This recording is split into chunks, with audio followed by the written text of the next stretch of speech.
Buenas tardes. A continuación vamos a ver el tema 6, la Primera Guerra Mundial 1914-1918. En este tema veremos los apartados siguientes. El punto 1, las grandes potencias europeas. El punto 2, las causas de la guerra. El 3, el desarrollo del conflicto. El 4, la paz de los vencedores. Y el punto 5, las consecuencias de la guerra. En la pregunta clave trabajaremos el tema ¿cómo contribuyó la guerra a la emancipación de la mujer?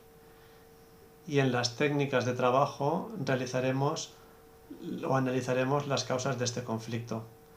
Por último, para ampliar, podremos ver la película de Stanley Kubrick, Senderos de Gloria, rodada en 1957, y recomendaremos la página web www.historiasiglo20.com.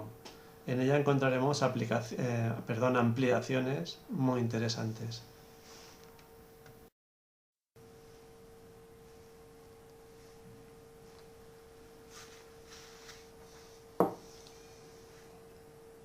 Punto 1. Las grandes potencias europeas. A partir de 1870 y hasta 1914 se desarrollaron en Europa las grandes potencias liberales democráticas, Gran Bretaña, Francia y Alemania.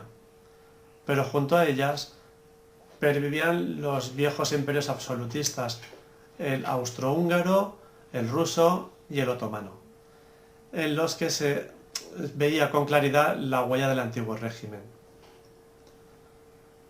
Gran Bretaña y Francia a finales del siglo XIX se constituyeron como estados liberales y llegaron a establecer regímenes plenamente democráticos. Veamos en primer lugar qué sucedía en Gran Bretaña. Una monarquía liberal forjada en la denominada era victoriana que coincidió con el largo reinado de Victoria I desde 1837 hasta 1901. Durante ese periodo, Gran Bretaña fue el país más poderoso, el más desarrollado y el más próspero, y por tanto el de mayor influencia de todas las potencias europeas. Tenía un sistema político basado en la alternancia de poder entre los dos grandes partidos, los Tories, que era el Partido Conservador, y los Whigs o liberales.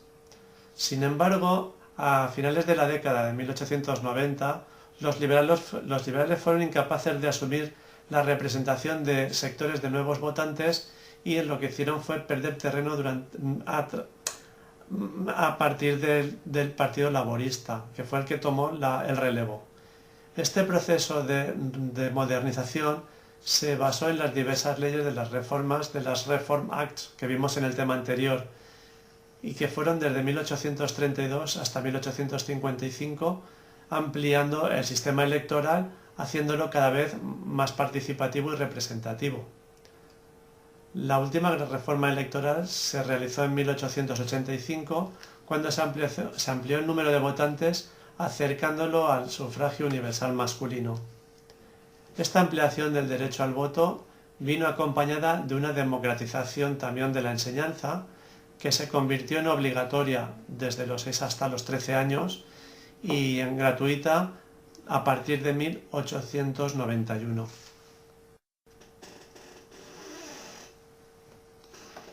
Veamos ahora qué sucedía con Francia. A raíz de la derrota francesa en Sedan frente a Prusia en 1870 y de la caída del imperio de Napoleón III, Francia se convirtió en la única de las grandes potencias europeas cuyo régimen político era una república. La Tercera República Francesa. Esta tenía dos cámaras legislativas, la Asamblea y el Senado, y un presidente electo que tenía pocos poderes. En este periodo se impuso la democratización política y de esta manera se restauraron las libertades públicas, se instauró el sufragio universal, se decretó la elección de los alcaldes y se legalizaron los sindicatos obreros. También se impulsó un proceso de laicización del Estado y de disminución, por tanto, de la importancia social de la Iglesia, a la vez que se instauró la escuela obligatoria, laica y gratuita, entre los 6 y los 13 años. A finales del siglo XIX se consolidaron dos grandes partidos republicanos, uno de tendencia más moderada y otro más radical. Y en 1905 se fundó la sección francesa de la Internacional Obrera, SFIO, que alcanzó gran influencia entre la clase trabajadora. En cuanto al asunto internacional que más dividía la opinión pública francesa, eran las relaciones con Alemania, muy conflictivas a raíz del contencioso de Alsacia y Lorena, que fueron los territorios cedidos en favor de Alemania durante la Guerra Franco-Prusiana, que tuvo lugar entre los años 1870 y 1871.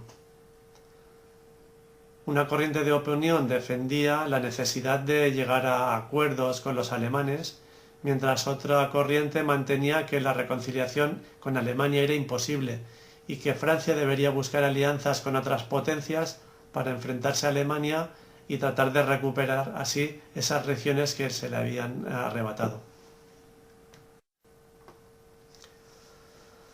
Bien, hemos hablado de las potencias democráticas de Gran Bretaña y Francia y veríamos ahora el segundo Reich alemán, que estaría en estos estados liberal-democráticos. Una vez concluido el proceso de unificación política que vemos en el tema correspondiente, en 1870 Alemania inició esa unificación del Estado germánico y se convirtió rápidamente en una gran potencia industrial que aspiraba a dirigir la economía europea. La Alemania del Segundo Reich se forjó bajo la influencia del canciller Bismarck y del Kaiser Guillermo I de 1871 hasta 1888 y organizaron un gobierno férreo con tendencia a proponer la razón de Estado. Tenían una estructura territorial federal, pero su régimen político mostraba un fuerte componente autoritario y no llegó nunca verdaderamente a una democracia. El gobierno no era responsable de todas sus acciones ante el Parlamento y tampoco contaba con un sistema de sufragio igual para todos los ciudadanos. Existían dos cámaras, una alta o Bundesrat, especie de Consejo Federal, y una cámara baja o Reichstag, compuesta por diputados elegidos mediante sufragio censitario. El Kaiser podía nombrar a sus ministros con independencia del Parlamento, y estos no eran responsables ante la Cámara, sino ante el mismo emperador que los había nombrado. Las fuerzas políticas dominantes eran las conservadoras, que representaban el viejo espíritu de Prusia, mientras las fuerzas progresistas intentaban abrirse paso y el Partido Obrero Socialdemócrata Alemán se imponía entre los trabajadores. Así, el pangermanismo alcanzó rápidamente un gran protagonismo y en 1891 se fundó la Liga Pangermanista, que pedía una expansión territorial que diera al pueblo alemán el espacio que ellos creían necesitar. El nuevo Kaiser Guillermo II, que subió al poder en 1888, declaró su voluntad de hacer una política mundial que se apoyaría especialmente en el desarrollo de la marina y en la creación de una gran flota de guerra. Así, la influencia del poder militar en el Estado a través del Alto Estado Mayor fue una de las causas del belicismo alemán.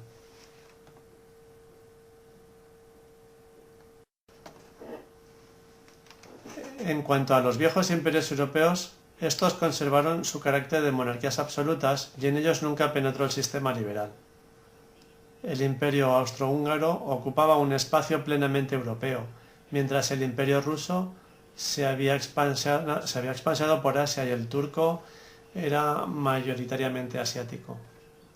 Veamos en primer lugar la Rusia de los Romanov. El imperio ruso era un claro ejemplo de imperio autocrático. La inmensidad de su territorio y su potencial demográfico contrastaban con el atraso de su sociedad, a consecuencia de esa tardía persistencia del régimen señorial y de la férrea hegemonía política de los señores agrarios. A pesar de que en 1861 el zar Alejandro II había decretado la liberación de los siervos, no hubo una transformación real de la economía rural rusa en el siglo XIX y como consecuencia su industrialización fue tardía y limitada a unas muy pocas regiones. El último de los zares, Nicolás II, había subido al trono en 1894 y su política interna se basó siempre en la autocracia más absoluta, aun cuando a raíz de la Revolución de 1905 tuvo que aceptar una nueva reforma agraria y la creación de una Duma o Asamblea Representativa, pero que no hizo de Rusia un Estado democrático en absoluto. En cuanto al imperio austrohúngaro, podemos decir que a pesar de la fuerte personalidad del emperador Francisco José, que reinaba desde 1848, el imperio se encontraba en una clara situación de estancamiento político. Carecía de instituciones democráticas y el poder del emperador era prácticamente absoluto y también existía un dominio absoluto de la aristocracia territorial. Fue a raíz de las reformas de 1868 cuando el imperio de los Habsburgo se convirtió en un imperio dual formado por Austria y Hungría, dominado por la minoría alemana, pero en el que Hungría tenía un alto grado de autonomía.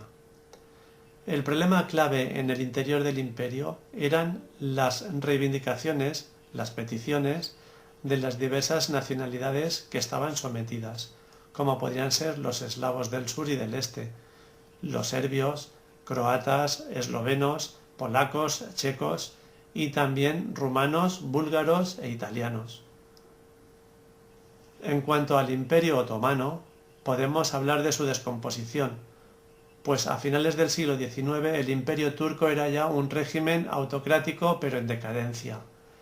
A lo largo del siglo XIX, los movimientos nacionalistas que habían conseguido ir desmembrando su territorio, como fue el ejemplo de Grecia, en 1828, Grecia consiguió la independencia y más adelante se suceden las independencias de Serbia, Rumanía, Bulgaria y Montenegro. La rivalidad con las potencias occidentales que estaban deseosas de controlar los territorios de este imperio que se iban desmembrando y también el apoyo de las naciones balcánicas a la independencia de los territorios bajo el dominio otomano provocaron al final un sentimiento de hundimiento nacional y de decadencia de este imperio otomano.